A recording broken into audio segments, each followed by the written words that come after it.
ባለፉት 30 ቀን ውስጥ በህይወት ላይ የቀየርከው አንድ እውነተኛ ነገር አለ ወይስ አሁንም በዛው አሮጌ ደካማና ጥቅም በሌለው ልማድ ውስጥ ነህ? ብዙዎች በ30 ቀን ውስጥ ተአምር ይፈጠራል ብለው ያስባሉ። ነገር ግን ያለ ዲሲፕሊንና ሲስተም የሚደረግ ማንኛውም ጥረት በትንሽ ጊዜዎች ውስጥ ይከስማል። ዛሬ የምነግርህ 5 ህጎች ተራ የሞቲቬሽን ወሬዎች አይደሉም። አይምሮህን፣ አካልንና መንፈስህን በ30 ቀን ውስጥ ሙሉ ለሙሉ ሪሴት የምታደርግበት እውነተኛ መመሪያዎች ናቸው። ከዛ በፊት ለቻናሉ አዲስ ከሆንክ ቻናሉን ሰብስክራይብ በማድረግ የለውጥ ጉዞን ተቀላቀል እና ይሄ ቪዲዮ ከተመቸ ላይክ ማድረግ እንዳረሳ። ዝግጁ ከሆንክ እንጀምር። የመጀመሪያው ህግ ዶፓሚን ዲቶክስ፣ ርካሽ ደስታዎችን ማስወገድ። ዶፓሚን ማለት በአይምሮአችን ውስጥ የሚመረቱ የፍላጎት የጉጉትና የደስታ ስሜት እንዲሰማን የሚያደርግ ኒውሮትራንስሚተር ወይም ኬሚካል ነው። አይምሮ በየቀኑ በሶሻል ሚዲያ በቲክቶክ እና በጊዜያዊ ርካሽ ደስታዎች ስለሚሞላ ዶፓሚን በከፍተኛ ደረጃ ይጨምራል። በዚህም ምክንያት አይምሮ ጠቃሚ ስራዎችን ለመስራት ይደክማል። መጽሐፍ ለማንበብ፣ ለመስራት፣ ለመጸለይ ይሰለቻል።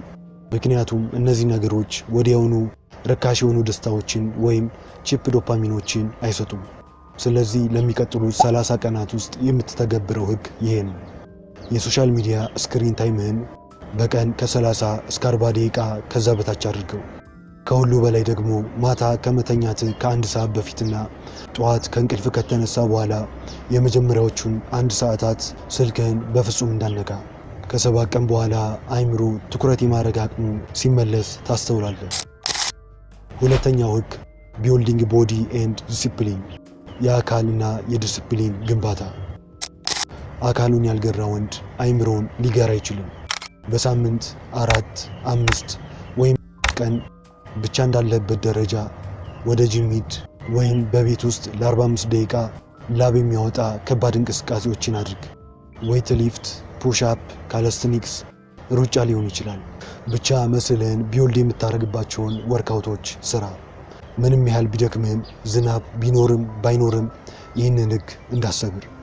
ምክንያቱም ስፖርት መስራት ጡንቻ ብቻ ሳይሆን ማይንድ ሴትህንም የሚገነባ ነው። ስለዚህ ጠንካራ አይምሮም ትገነባለህ ማለት ነው።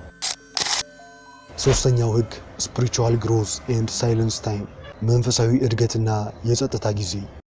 የዚህ ዘመን ትልቁ ችግር አብዛኛው ሰው ከውስጥ ማንነቱና ከፈጣሪው ጋር መቆራረጡ ነው። ምክንያቱም አይምሮ ሁልጊዜ በዲስትራክሽኖች የተሞላ ስለሆነ ነው። ታዲያ ለዚህ መፍትሄ የሚሆነው በየቀኑ ጠዋት ወይም ማታ ቢያንስ ለተወሰነ ደቂቃ በጸጥታ ተቀመጥ።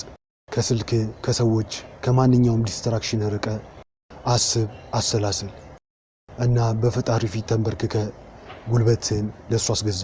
በተለይ በወጣትነት ዘመን ወደ እግዚአብሔር መቅረብ ያለበት ጊዜ ነው። አንድ ነገር አስብ፣ በፈጣሪ ፊት የሚንበረከክ ወንድ በምንም አይነት የህይወት ፈተና ውስጥ ማለፍ ይችላል።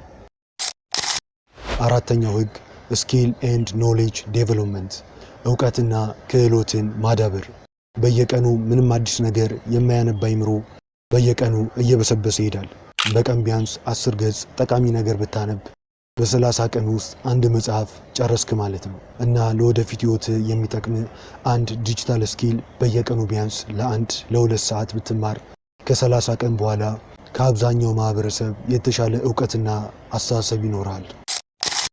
አምስተኛው ህግ ዘ ፐርፎርማንስ ጆርናል፣ ዕለታዊ ተግባራትን መከታተያ ጆርናል ወይም ማስታወሻ ልትለው ትችላለህ። ዓላማቸውን በጭንቅላታቸው ብቻ የሚይዙ ሰዎች በትንሽ ጊዜዎች ውስጥ የመርሳት ዕድላቸው በጣም ሰፊ ነው። በየቀኑ ማታ ከመተኛት በፊት የነገውን 3 ዋና ተግባራትን በደብተር ወይም በጆርናል ላይ ጻፍ። ነገ ስትነሳ እነዛን 3 ነገሮች ሳታደርግ በፍጹም አተኛም ማለት ነው። ይህ ደግሞ በህይወት ላይ ሙሉ ለሙሉ ቁጥጥር እንዲኖር ያደርጋል። በዛው ልክም ዲሲፕሊንህን ቢውልድ ታደርጋለህ።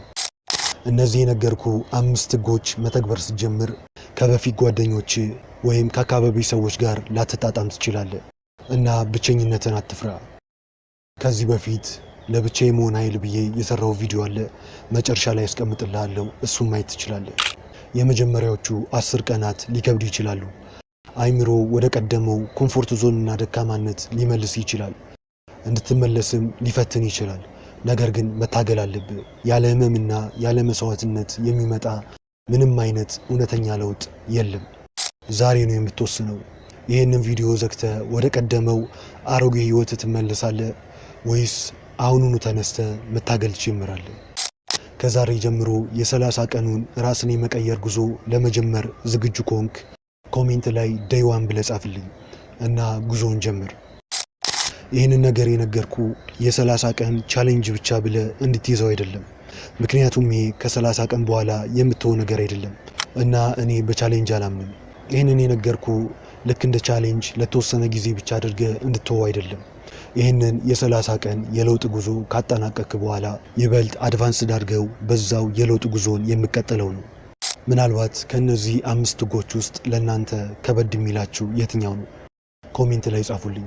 ይህንን ቪዲዮ ህይወቱን ለመቀየር ለሚፈልግ ጓደኛ ሼር አድርግለት እና እንደነዚህ አይነት ጠንከር ያሉ ይዘቶች እንዳያመልጡ ቻናሉን ሰብስክራይብ ማድረግ አትርሳ። መልካም ጊዜ።